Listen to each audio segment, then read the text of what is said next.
Chapter 20. I jerked my hands back. Squinting hard, I struggled to see what was sharing the hole with me. It rubbed my face. It was wet and slimy. My skin prickled. I felt it wrap itself around my neck. It smelled strong, like dirt, and the skin was wet and wrinkly and gluey. It slid away, leaving my skin wet. It raised itself in front of me. In the dim evening light, I saw what it was. A worm. Just a common earthworm. Not too frightening, unless you were 6 inches tall. To me, it was as big as a python. It curled around my waist. I grabbed the slimy and wet middle. I struggled to pry it off, but I couldn't budge it. I shot both hands out and felt something above my head. Looking up, I realized it was a root, some kind of underground tree root. I gripped it with both hands. I swung myself up onto the root. Then I squirmed and thrashed and kicked till the worm finally loosened the grip.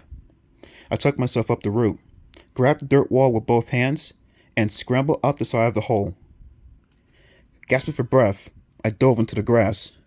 I lay there panting for a long time. I kept glancing back to see if the giant worm would follow me, but it stayed down in the hole. I stood up on shaky legs. My glittery kin jumpsuit was soaking wet from worm slime. I tried to brush dirt off the front, but it clung to the sticky fabric. I knew it would totally gross out Ava, but I didn't care. It was all Ava's fault that I was in this frightening mess. A short while later, I stepped out of the grass and onto the sidewalk. Across the street, the lights were on at Ava's house. A car rolled past. The headlights blinded me. I shut my eyes and waited for the circles of light to fade. I opened my eyes. The street was dark again.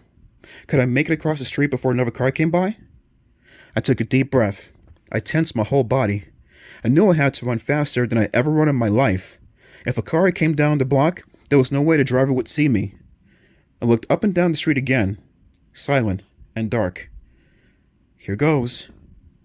My plastic shoes scraped the pavement as I began to run across the street. It wasn't a big street, but it looked as long as a football field to me. I leaped over pebbles. I swung my arms and leaned forward as I ran. I was halfway across, running hard, when I heard voices.